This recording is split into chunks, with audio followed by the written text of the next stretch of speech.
ഞാനിപ്പോൾ ഉള്ളത് പാകിസ്ഥാൻ കോളനിയിലുണ്ട്. പാകിസ്ഥാനിലല്ല, വയനാടാണ്.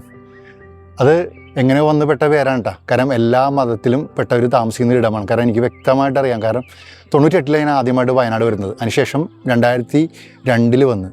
അപ്പോൾ ഈ മുട്ടിൽ എന്ന് പറഞ്ഞ സ്ഥലത്താണ് ഇപ്പോൾ ഉള്ളത്. ഞാൻ ഇപ്പോൾ വാടകയ്ക്ക് താമസിക്കുന്നത് എടപ്പട്ടി എന്ന് പറഞ്ഞ സ്ഥലമാണ്. അവിടെ നിന്ന് 1 കിലോമീറ്റർ മാറി മുട്ടിൽ മലയാണ് ആ കാണുന്നത്. അപ്പോൾ അവിടെ കണ്ടത്തിൽ ഫുട്ബോൾ കളി, കോളനി പ്രീമിയർ ലീഗ്, 5 പേരാണ് ഒരു ടീമിലുള്ളത്. അടിപൊളി അന്തരീക്ഷം, നല്ല കളി, ഒന്നും പറയാനില്ല. എങ്ങനെയോ വന്ന് പെട്ട പേരാണ് പാകിസ്ഥാൻ കോളനിയിൽ നിന്ന്.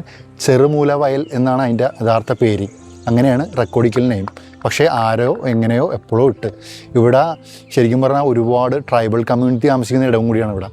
അപ്പോൾ ഞാൻ നോക്കിയിട്ട് എല്ലാ മതത്തിലും പെട്ടവർ താമസിക്കുന്ന ഒരു മനോഹരമായ ഒരു ഇടവും അതുകൂടാതെ തന്നെ അന്തരീക്ഷവും കാലാവസ്ഥയും മനുഷ്യരൊക്കെ കളിയും സൂപ്പറാണ്. ഇവിടെ നിന്നൊക്കെ ചിലപ്പോൾ കേരള ഇന്ത്യൻ ടീമിലൊക്കെ ചിലപ്പോൾ കളിക്കാനുള്ള ഭാവിയുള്ള പിള്ളേരൊക്കെ ചിലപ്പോൾ വളർന്നു വരാൻ ചാൻസ് ഉള്ള ഒരു കണ്ടത്തിൽ കളിയാണ് നിങ്ങളുടെ അടുത്ത് പങ്കുവെക്കുന്നത്. തീർച്ചയായിട്ടും വാച്ച്. ഈ ഗ്രൗണ്ടിലേക്ക് ഇറങ്ങി ചെന്നപ്പോൾ ആദ്യം പരിചയപ്പെട്ട അക്ഷയനാണ് ഈ 24 ജേഴ്സി. അക്ഷയാണ് എനിക്ക് കുറേ ഡീറ്റെയിലൊക്കെ എനിക്ക് പറഞ്ഞു തന്നത്. പിന്നെ പുറകെ ആണ് അനൂസിനെ പരിചയപ്പെട്ട്.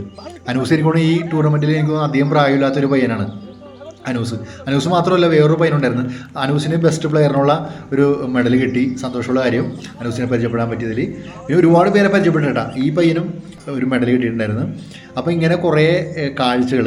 അതിലെനിക്ക് എടുത്തു പറയേണ്ടത്, കുട്ടികൾക്ക് അവർ അവസരം കൊടുത്ത് മുതിർന്നവരും കളിക്കുന്നുണ്ട്, അതോടൊപ്പം തന്നെ കുട്ടികളും കളിക്കുന്നുണ്ട്. അതുകൂടാതെ കുറേ കുട്ടികളൊക്കെ പന്ത് പറക്കാൻ നിൽക്കുന്നുണ്ടായിരുന്നു. അപ്പോൾ അടുത്ത ജനറേഷൻ അതൊക്കെ കണ്ട് വളരട്ടെ. കാരണം ഇപ്പോൾ അറിയാലോ, മയക്കുമരുന്നിനും അതുകൂടാതെ തന്നെ ഈ ഫോണിനൊക്കെ അടിമപ്പെട്ട് കുറേ കുട്ടികളൊക്കെ വഴിയേറ്റി പോകുന്നുണ്ട്. അപ്പോൾ ഇതേപോലെയൊക്കെ അവസരങ്ങൾ അവർ കൊടുത്തു കഴിഞ്ഞാൽ ഒരു പരിധി വരെയൊക്കെ മാറി ചിന്തിക്കാൻ അവർ കഴിയും. അപ്പോൾ എപ്പോഴും പറയുന്ന കാര്യമാണ്. അപ്പോൾ ഇത് കണ്ടപ്പോൾ എനിക്ക് വലിയ സന്തോഷം തോന്നി. അതിനോടൊപ്പം തന്നെ അമ്മമാരും കളി കാണാൻ വന്നിട്ടുണ്ടായിരുന്നു. പിന്നെ ആ പുറയിലൂടെ ബസ് പോകുന്നത്, അത് മെയിൻ റോഡാണത്, മുട്ടിലേക്ക് പോകുന്ന മെയിൻ റോഡാണ്.